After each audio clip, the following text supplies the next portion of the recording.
Hey, what's going on, everybody? So I called Bob today, Bob Beach Performance.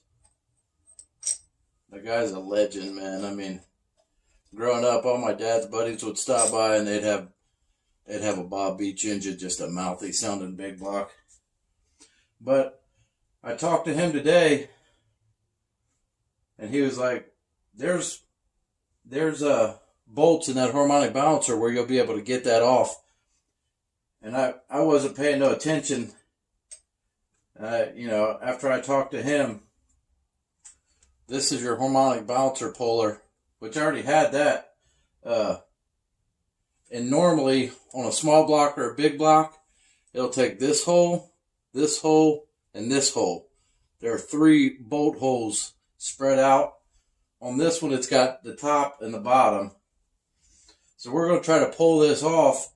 If I can get the harmonic balancer off, the crank is just sitting in there. I'll be able to get the crank out, and then hopefully tomorrow or the next day I'll be able to drop that off to Bob Beach, drop this block off to Bob Beach. So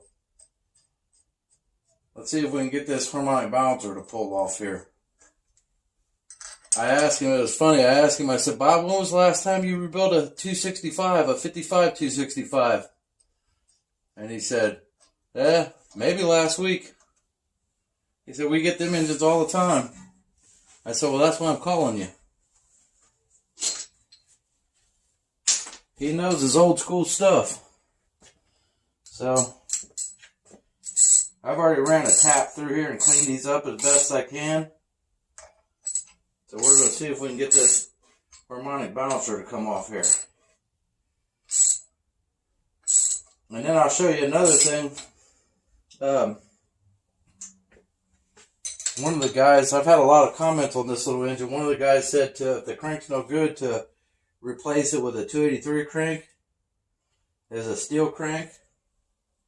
And I was looking at this motor, and it already has factory a steel crank in it.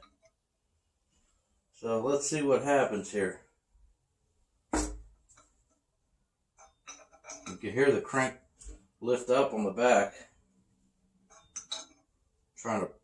These are pressed on. A lot of the newer small blocks had a bolt in the center of them to secure the harmonic balancer.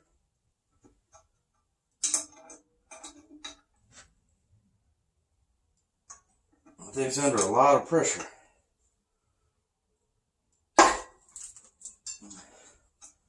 Well, something happened. Good or bad, something happened right there.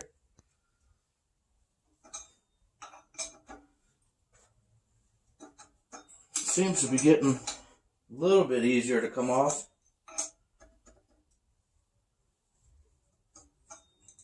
I tried to pick the crank up. I tried to lift the crank out with all this still on, but with the timing chain and everything on there, it wouldn't come out. It was just wishful thinking, really.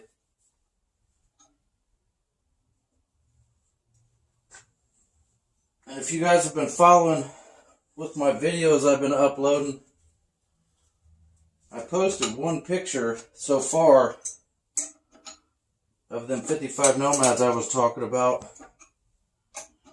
And I'm really just looking for what your guys' opinions are on them cars, just from what you can see in the one picture I post, because there's a lot of cars in that yard, and they're all so close together, you can't really get good pictures of them.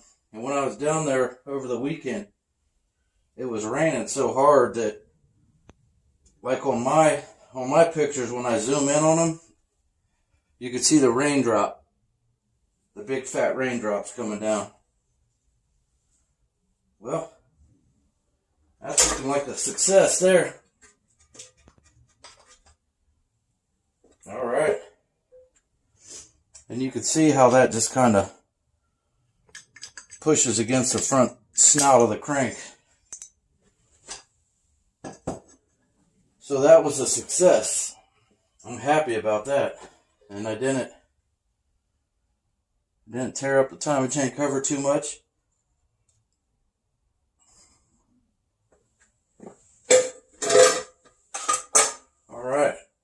Let's see what else we can do here.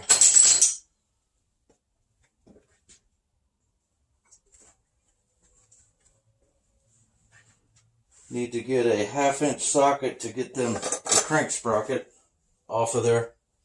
1 second.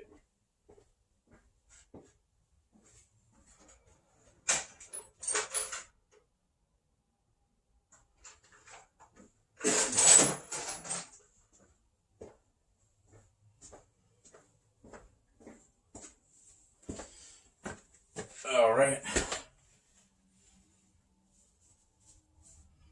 Wow, look at that little funky thing. Believe it or not, that's the first time I've dug into a 55 265. Look at that, it's like a little splash guard that goes on there. Keep oil from coming out of it. And the part number on the crank sprocket is 3704214. I bet you that's original to this engine. All right. These don't, your cam bolts don't go in under a lot of pressure. They're only a 5/16 bolt. And you get too crazy with them, you'll snap them off.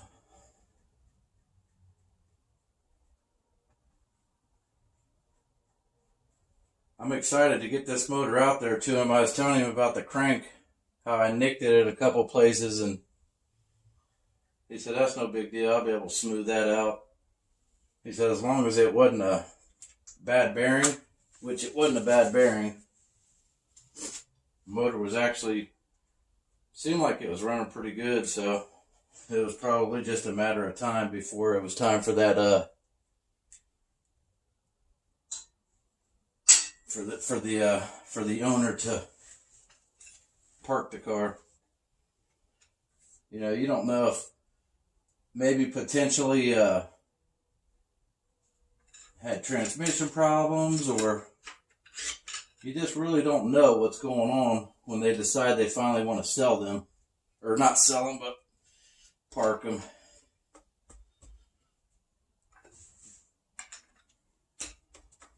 Trying to wiggle it off of that pin, because right now when I pull it out, it's wanting to walk the whole cam out. I guess I could try to brace the cam in there a little bit better.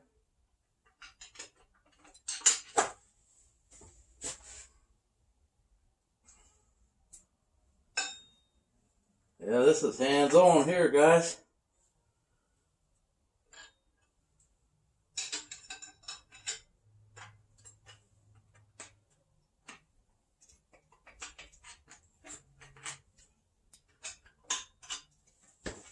Just wanting to walk that cam right out with it.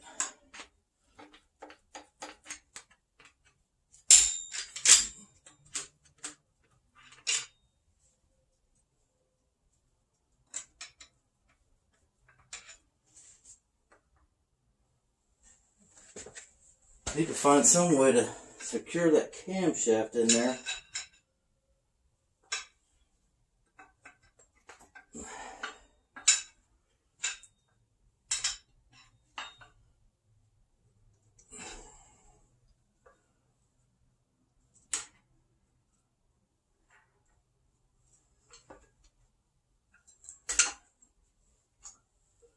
Everything seems really tight right now for some reason. I mean, normally, well, I guess there's a little tension on it.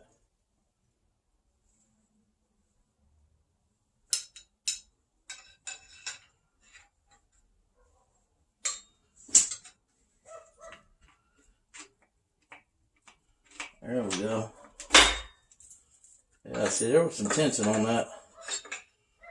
Almost like that cam jumped out of its position a little bit. All right. So we're ready to pop. We're ready to pop the cam up out of here. And you know, I wouldn't have any problem rebuilding this engine myself, but yeah, that crank looks pretty daggone good, actually. I just want to sit it back down in there for a second because I want to show you guys how you can tell it's a steel crank. But let me get this camshaft out of here because it's got to go as well. But you know, I wouldn't have no problem rebuilding my own engine. But Bob Beach did my motor in the 55, the gasser, and really for the amount of work he did to it, and just having his name on it, I felt like I was buying the experience. So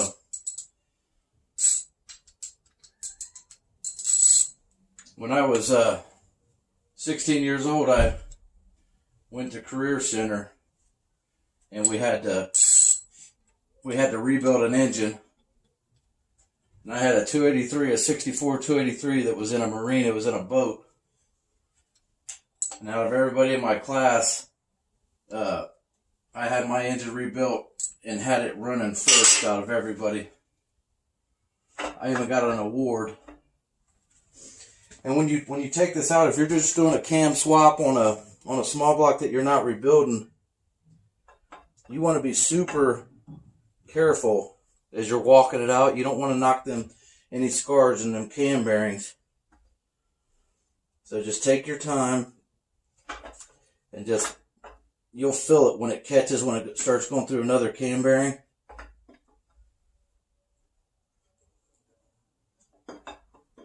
Just about got it. Okay. Let me grab this, because this is specific, and I'm going to have to talk to Bob about this. This part right here is specific to an early 265 engine. Let me just wipe this sucker down real quick. Really doesn't look like it was running too bad. Maybe that one right there was starting to flatten out. But this is what I wanted to show you guys. And hopefully I can get a good image of it. You see that notch and the camshaft at the back? And these are where your cam bearings go. So you need that notch to be able to lubricate the back lifters, from what I've read. But that's specific on a 1955 265. Now it looks like the part number on this camshaft is 3703906. I doubt you guys will be able to see it, but it's right there. 3703906. So let me set this over here safe somewhere.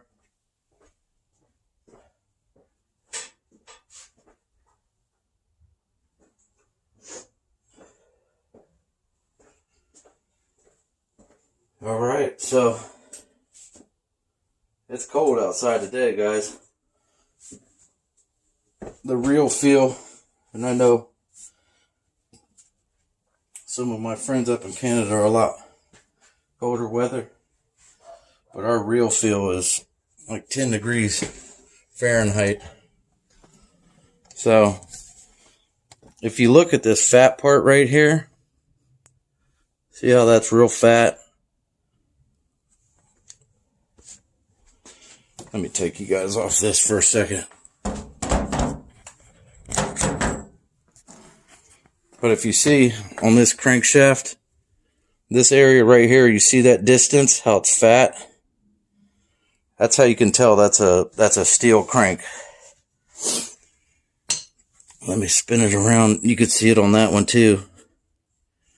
If this was a cast crank, the line would be real fine like that. It would just have a real sharp line. So that's an original steel crank, you know, for whatever reason. This engine had a steel crank in it. So there it is, guys. All the debris, I'll pull the crankshaft out of it. It's just sitting in there. And I'll put them main caps down there back on it, and then it'll be ready to go to him. And I asked him about this, the road draft tube, and he said, don't worry about it.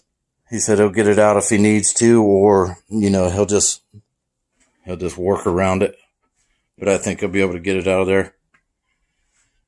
So I'm just out here today, I wanted to, you know, after I talked to him, I wanted to see if I could get that harmonic balancer off of there, and sure enough, boom, it come right off there. I'm getting excited, guys. I can't wait to be able to jump in this thing and take it for a cruise. You know, the interesting thing about that gypsy red, like in the camera right now, it looks like orange. But to me, with my eyes, it almost looks like a tomato red, like a real bright tomato red. Gypsy red would look different colors depending on the lighting. It was like a factory flip-flop color.